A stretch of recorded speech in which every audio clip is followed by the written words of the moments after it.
Hello, everyone. It's been a while, but as promised, I'm continuing this reaction series on lonely men based on the conversation from the channel The Diary of a CEO. If you haven't watched the first two videos I've recorded on it, I will link them below.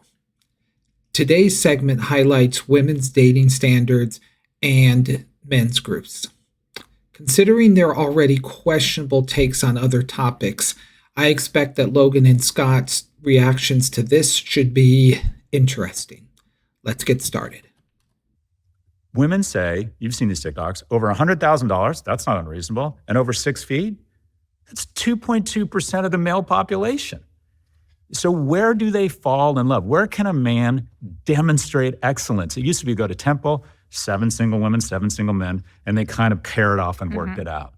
And online dating, similar to online e-commerce, online rentals, it's created a winner-take most, if not all, environment. And it's basically been amazing for attractive guys, attractive wealthy guys, tall wealthy guys. It's been amazing for them. For all the other guys, it's been a disaster, and it's been made it mildly shittier for every woman. Why do women think that finding a man who makes over $100K a year is normal?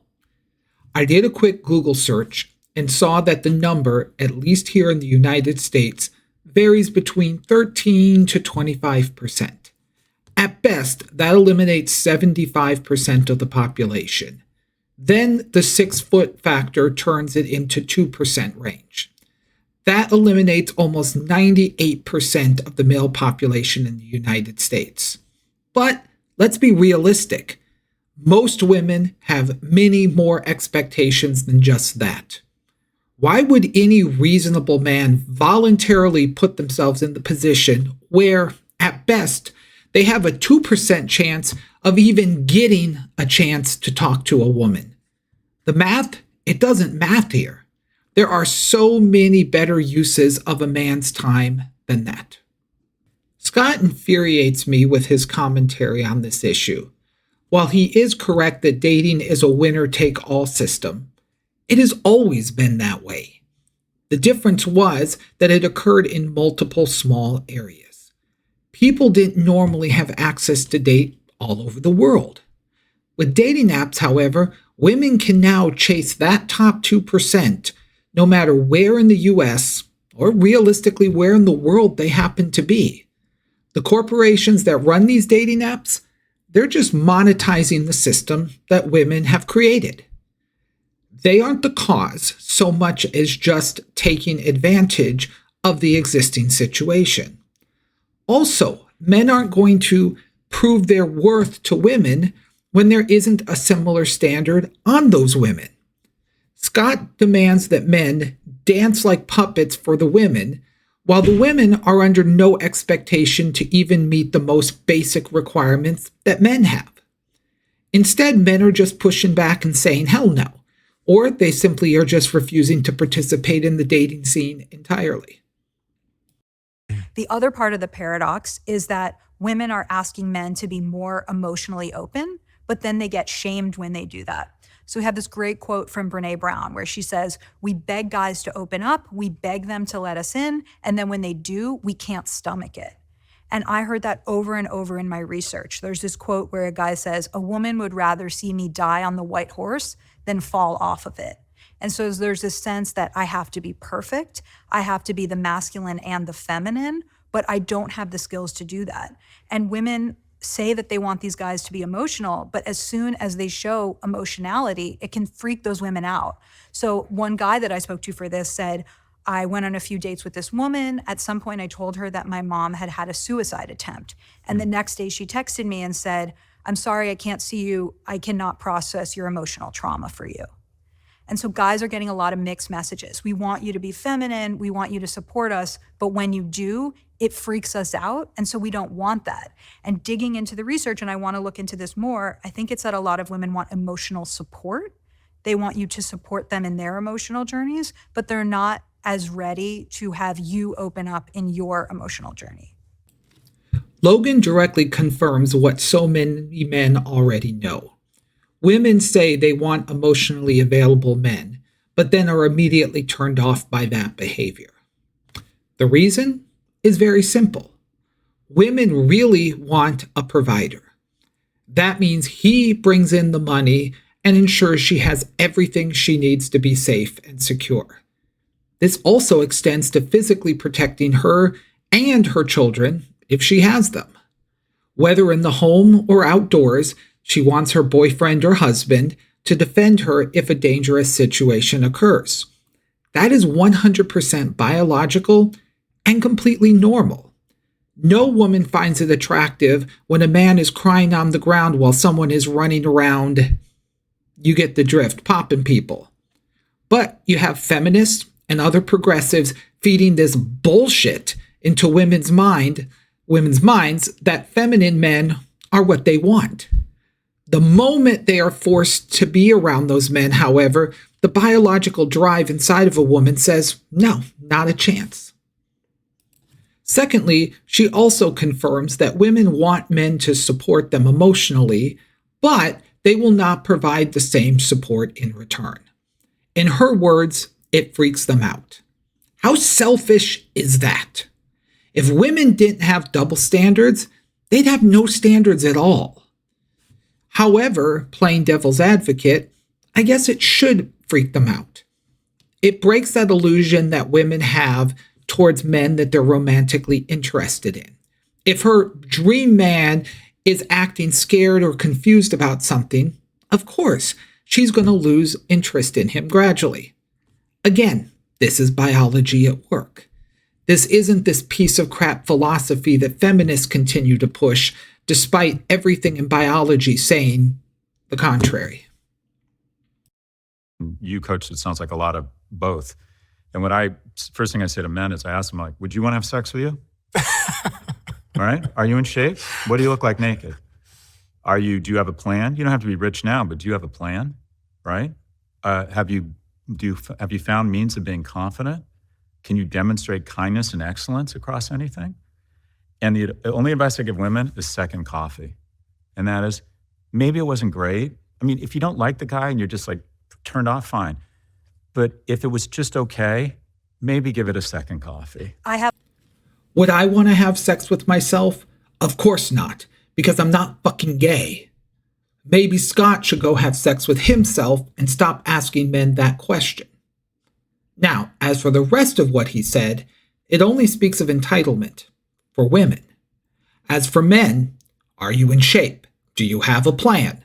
Are you confident? Are you kind? Are you excellent in something? Is this a first date or a damn job interview? Hell, a job interview might actually be easier. Additionally, women rarely want a man who has a plan to be successful. Instead, they go for the men who've already achieved that plan. That is the whole reason why younger women are attracted to successful older men. And that's also why those same women should generally be ignored. If they're not willing to support men during the struggle to success, they don't deserve the rewards when those men reach the finish line and get that success. Or at least not once they lose their physical attractiveness, which is the one bargaining chip they have to be with those men. Then Scott states that the only thing women need to do is maybe go on a second date with someone? Really? If I had even a sliver of hope that Scott cared at all about men, it's gone. He just admitted that he tells women that all they need to do is wait around for men. Why aren't you asking them if they want to have sex with themselves? God forbid that a man wouldn't want to sleep with an overweight woman. Oh, the terror. What about if she's kind, compassionate, caring, or loyal? Why isn't she required to bring those things to the relationship? The too long didn't read that Scott is giving us is that men have to do all the work in the dating process, while the women, they just have to show up. And if you ask Scott, he may even say that they don't have to do that. Logan, Scott said something there about what he thinks women want, which is these sort of traditional masculine features. Is this what you see in the data? What's hard is I think Scott's right about what people say they want versus so stated versus revealed preferences. So according to the research that I did, women are saying the number one thing that they're looking for is kindness and compassion. That's also what men are saying that they're looking for. So in many ways, this is great. People are looking for the same things, but I just feel like there's these huge disconnects now where people don't feel like they can get what they want. Men are saying they want kindness and compassion. I made them say, what are all the things that you care about? And then what is the number one thing that you care about? And kindness and compassion was first for both of them. Logan cites her research indicating that women's number one attractive attributes for men are kindness and compassion. That is 100% a lie. We've talked about this in prior videos, but that's not actually what women want. They want masculine men, but hide that preference because it would be considered the patriarchy and it would be sexist if they do that. While these men can be kind and compassionate, those aren't the characteristics women focus on. Masculine men are strong, stoic, and decisive. They make decisions that are sometimes anything but kind or compassionate. While I don't endorse it, there are endless examples of masculine men who badly treat their girlfriends and their wives, and yet those women remain totally attracted to them. So don't give me this crap that emotional men give girls the feels. That is just more of this feminist propaganda bullcrap. On a second point, why is the host so surprised that men would want kindness and compassion in a mate? A man's life is hard. The last thing he wants when he comes home is for his wife to add further stress to it. If she is kind and compassionate, or his girlfriend, it's going to lower the man's stress level. He provides her the resources she needs to be safe and secure, and she supports him by providing an environment where he can decompress and recover from the strains of a workday. But, as it's been said so many times already, modern feminism sees this type of arrangement as sexist.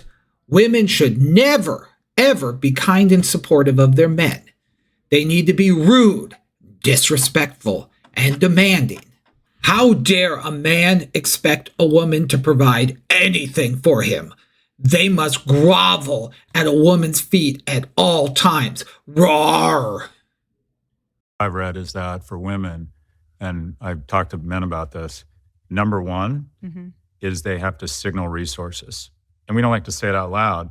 And by the way, it doesn't necessarily mean you have to have a Range Rover and a Panerai now, but you have a plan, right? You have your shit together. You go home at midnight when everyone's partying because you have to be up for work. You work out, which shows a level of discipline and that you can commit to something. You're in school. You've got a good job. This person is going to have resources. And I don't think that's changed a whole lot. I think a man's ability to signal future resources has gone down. I'm not sure it's become any less of a criteria. Number two is intellect. And it's very instinctual because if you make good decisions for the tribe, your kids are more likely to survive. Someone who's smart is more likely to take care of your offspring than someone who's stupid. Scott is stupid, but he does make good points now and again. Women want men who have resources. Anyone who makes that controversial is a fool. As I've already mentioned, women don't stay with men who are working towards those resources. To be successful, men have to sacrifice a lot, including massive amounts of time and energy. This also means a wife or a girlfriend will also have to suffer too. He won't be buying her fancy gifts. He won't see her much because he's working 12, 14, even 16-hour days every day of the week. His downtime will be limited to sleeping, and then he just starts the process all over again.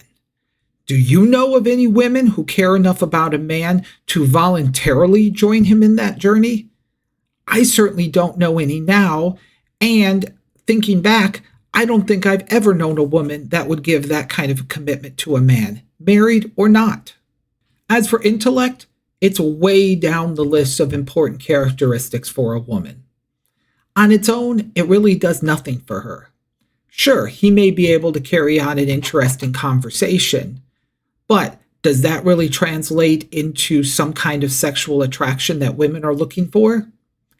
Now, if that intellect brings him financial success, then of course it means something. But that goes back to what I already said about resources. She'll look elsewhere, and then when he is successful, she'll start to show interest, assuming she doesn't already have a better option. Now, I want to make this clear that this statement I'm making doesn't apply to every woman, but there is a large segment of women, especially here in the United States, that want the prizes without going through any of the work necessary to achieve them. Okay, there's so much there. So one is I do think we need a new definition for modern masculinity or mature masculinity or evolved masculinity. And I think that that's why this moment feels so painful, is that we don't have it. Because I agree with you. I don't think women are saying, I want a feminine man. I think they want a modern masculine man. And so that means somebody who is decisive and can provide, but also somebody who's able to communicate with them emotionally. No, we don't need a new definition of masculinity. This is just more feminist word salad used to indoctrinate people into this perverse ideology. Masculinity is masculinity, full stop. Like so many other things lately, activists are changing or trying to change the meaning of certain words to make more ideas palatable. This is one of those situations. If you want men to be emotional, more emotional, whatever the reason, then you want them to be more feminine. Period. At least call it what you want it to, what it really is. But instead, they'd rather hide behind these terms of modern masculinity because it sounds prettier. I'm not falling for it, and certainly I don't think any man should fall for this kind of crap. The reason why they want this new definition is so they can add more to a man's plate. Logan states that women want a man who can communicate with them emotionally. A man doing this, he isn't being masculine. A decisive provider man isn't pouring his emotions out to his wife, nor should he be her primary emotional support. What these women want is the best attributes of masculinity while also being able to, at the flip of the switch, have the man be emotional support for the woman. And he has to know exactly when to flip and how to do it perfectly. Meanwhile, she is under no obligations whatsoever to provide any level of emotional support. It doesn't work that way. Men are not a light switch where it can be flipped on and off as dictated by the woman's desires. You either get a masculine man or you get a feminine man. You're not going to be able to get the best of both. And so one of the suggestions that I came here today to talk about is this idea of men's groups. So about a year ago, my friend David Clavins, who happens to be a world-class magician, came to my husband and said, I'm going to form this men's group. And so it's about 6 or 7 men, and they meet together monthly, and they have formed this council of peers. So every month that they get together, every guy sits down with Post-it notes and says the 2 issues that are most pressing for him. So first of all, I think that that's a great way of doing it because it's actually that time to say, what am I struggling with? I think many people in their lives, maybe especially men, don't sit there and say, what's top of mind for me? So guys get the quiet time to do that. Then they go around in a circle, and whoever has the most pressing issue, they get to take their time. And some men might say, these are top of mind for me, but it's not a priority. I'll give the time to someone else. And each month, they talk about what's going on for them. They hold each other accountable. So month 3, they might say, hey, David, you've been talking about that for the last 3 months. Are you going to actually do anything about it? And I love that these men have a masculine space to actually go through what's going on for them. Because maybe they have wives and girlfriends they can go to. Maybe they don't. What pisses me off is that this idea of men's groups isn't new. There used to be tons of these. However, with the rise of feminism, male-only spaces have virtually been destroyed, as well as literally. The Boy Scouts, now just the Scouts. Although the Girl Scouts exist for some reason. Men-only gyms? Gone. Now, at least by law in the United States, there can be no male-only commercial spaces. Yet you have gyms such as Curves that cater specifically to women. But when men want a gym that specifically caters to them, they're called sexist. Any clubs or social organizations that are exclusively men are also treated as dens of misogyny. If women get together and talk about men, it's empowering. But if men get together and they talk about women, it must be eradicated. Look at the rise of "Are we dating the same guy" groups on social media. Women are completely free to talk about men, often in highly derogatory and offensive terms. The lack of "Are we dating the same women" groups, however, is primarily due to women screaming that they promote hatred against them anytime they spring up. Now, however, Logan wants men's groups back. But what is this crap with post-it notes and sitting around a table? If I join a men's group, there is a 0% chance that I would want to be with any that were organized this way. This sounds like trying to rebrand something that already existed and putting a modern spin on it. If I'm going out with other men to talk about things, I want to be doing something physical at the same time, such as hiking or camping. The idea of being in a confined space while being forced to sit and listen to others talk reminds me of being back in school. I want to be moving. I want to have my body engage with things, not this stupid school crap. That's how men engage with one another. I can't play her whole comment, but she also says that people have traditionally been scared of men gathering together. Of course, anywhere that several men gather together is going to be toxic masculinity, so it must be sanitized to meet modern standards. What you said is really powerful because if you walk down the hallway at Stern, there's Golden Seeds, Women in Venture Capital, Black Women's Consulting Club. There are women's support groups. There's nothing for men. And these groups are really wonderful.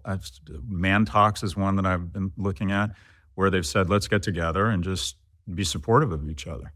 And it's a fairly new phenomenon. Yeah. I think people are afraid of men gathering because traditionally bad things have happened in that. Gangs. Right. Gangs. I'm just thinking of like many situations in That's which funny. like if once there's a tiki torch, I want there to be some women there, right? Like, so there's a reason why people have been fearful of this. Or it's like when the whole world was a men's group, a men's club, you didn't need to have men's clubs. Yeah. But I think in this moment, this is a really powerful, organic, grassroots way for men to change. So Scott acts surprised that there are very few, if no, groups out there for men. Open your damn eyes, Scott.